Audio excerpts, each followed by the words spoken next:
We went over rear knee split squat, so trail leg split squat. Now we're gonna go over lead knee split squat. So Drew sucks me into a deep half, and now I am lead knee split squat, okay? Arguably one of the most simple and effective things you can do from this situation is to cup your opponent's head and start to feed your knee deeper under his head. What that's gonna do is just gonna immediately shut down a lot of his movement, okay?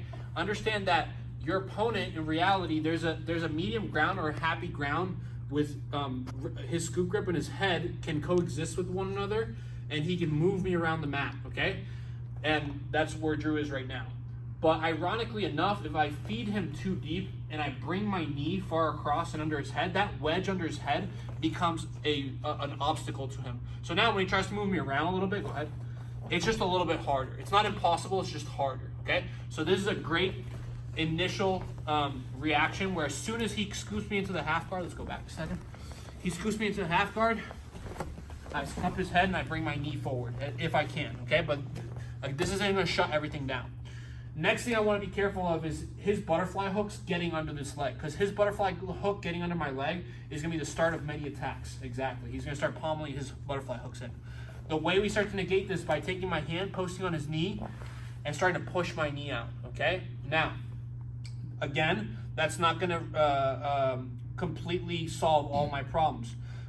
Your opponent will be looking to take your knee back inside, good, and suck you right back into the position, okay?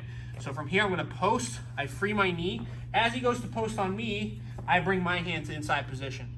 And from here, I blade, if he's super tight, I just go 1, 2, 3, 4, 5, and I shoot my hand to inside position, okay? Off this inside position, I will grip and bring my elbow to his rib cage.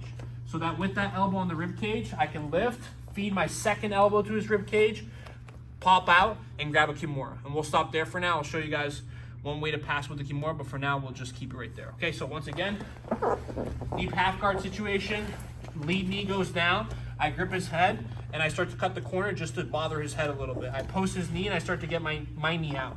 He starts to post on my knee, I take my hand to inside position, I go 1, 2, 3, 4, and I blade through. I take my elbow to his rib cage, and I put weight on that. Off that elbow to rib cage, I feed second elbow to rib cage. Initial elbow comes out, grabs his wrist, and locks up a Kimura. And now off of this Kimura situation from here, I have a bunch of different options, okay? On 3, 1, 2, 3. Next, we got to a Kimura grip. Now let's look at how we can use this Kimura grip, okay? There are a lot of attacks we can go for out of this Kimura grip. I'm not gonna show you all of them, okay? I'm just gonna show you one, all right? From here, we scoop to a deep half guard situation. Again, my knee, the lead leg is the knee that's down, okay?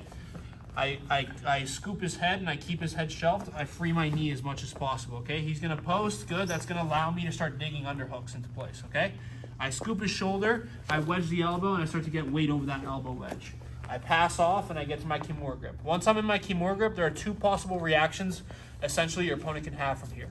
He can either keep the scoop grip, okay? So he can either choose to stay in the scoop grip or he can connect his hands to defend the Kimura grip, exactly. If he keeps the scoop grip, very simple. All I'm gonna do is use my left knee as a wedge against his shoulder, okay? As I capitulate to my left-hand side, my left knee on his shoulder will extract my right leg out, like so. He cannot keep that, okay? Because my knee does not allow his body to continue to move up, and it allows me out, okay? Once we're here, obviously you're gonna take that scoop out. Good, once we're here, I'm gonna use my leg as a pendulum and build height. Off of that height, I'm gonna scissor my legs, build to my knees. As Drew goes to come into me, I'm gonna shoot an underhook and get back to top position with my underhook, okay? So that's the first one I want you guys to go over. Second one, he's gonna connect his hands. So I'm gonna get to my Kimura. Now he's gonna connect his hands. So he no longer has a scoop. Super simple. All I do is pass, get to an underhook, get to a crossface. Off that underhook and crossface, I put my head on the mat, and I zigzag, I get my knee to the top hip, bottom hip, and I'm out, okay? So once again, 2 options. Once I get to my Kimura grip, option number 1, capitulate to a T Kimura. Use that to build head height. Off that head height, I can shoot an underhook and come up. Or option number 2, he connects his hands, I shoot an underhook, I shoot a crossface. Off that underhook and crossface, I connect my hands, put my head on the mat, and I'm out. Okay, on 3, 1, 2, 3. To come in, he's turning into me. I condemn him to the position by wedging my elbow under his. So now if he tries to switch down to my leg, he can't. I have his arm in place. So the moment I feel this underhook come in, I wedge my elbow under his. Now when he tries to drop to my leg, again, he can't. Off of that wedge, I feed elbow to elbow, hand slides to his wrist, and I lock up a Kimura, and we're right back into the same Kimura sequences. Make sense? So once again, the moment I feel him turn into me and he gets an underhook, I condemn him to the underhook by grabbing an elbow. I make sure he can't build up by pointing my knee at his top hip, okay?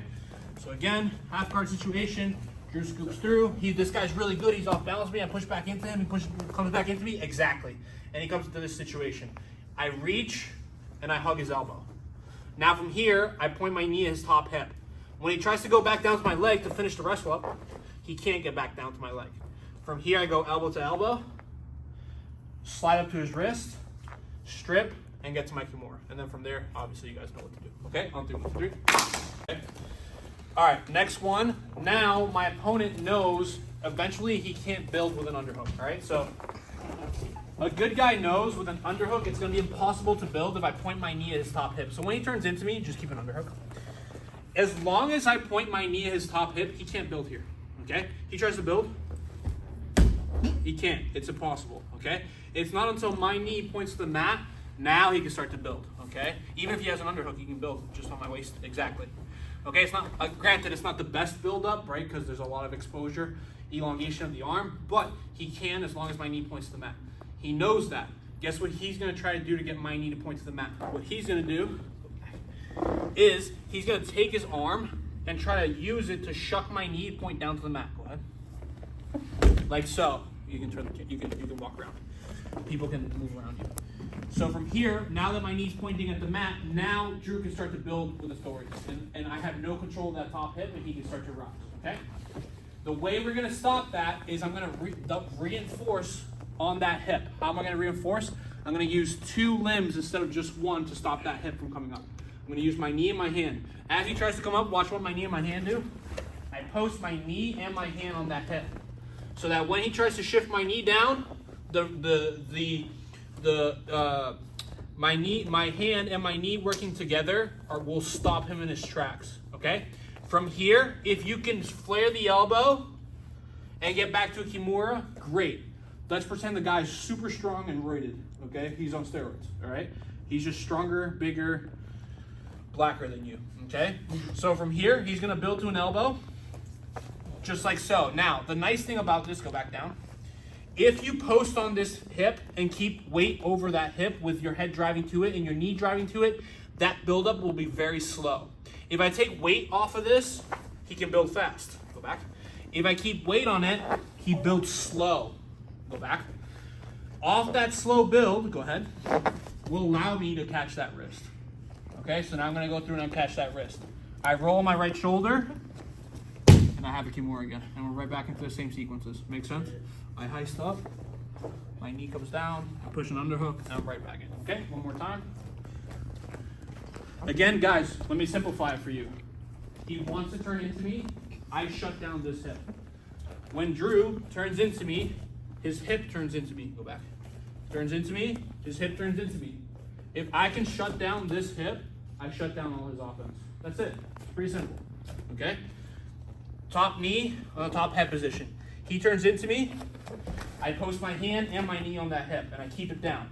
Now, option number 1, I flare the elbow, I get to Kimura, great. This guy's super strong, okay? I can't do it. I keep weight on this. As he builds to a wrist, I take my hand and I find that far wrist.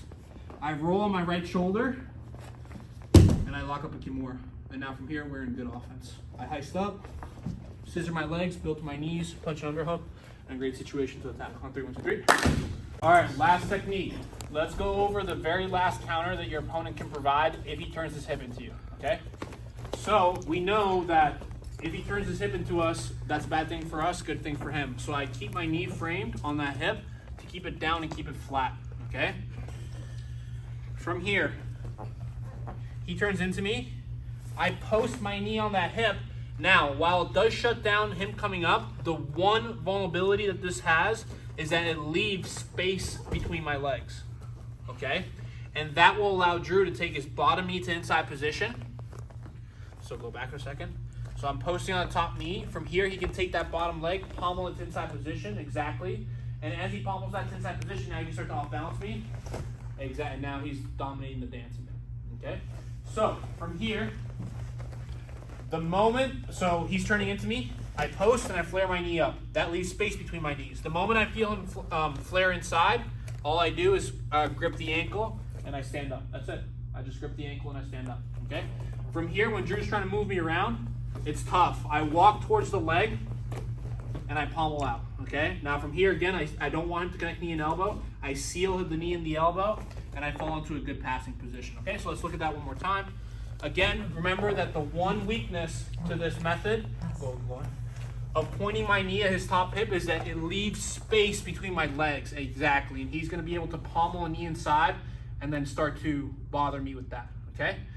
As he brings his knees into his chest, I grip that far ankle and I stand up. And off that stand up, he tries to move me around. It's really tough. From here, I walk, pommel, seal, and now from here I'm in a great passing position. Okay, 1, 3, 1, 2, 3. Last one.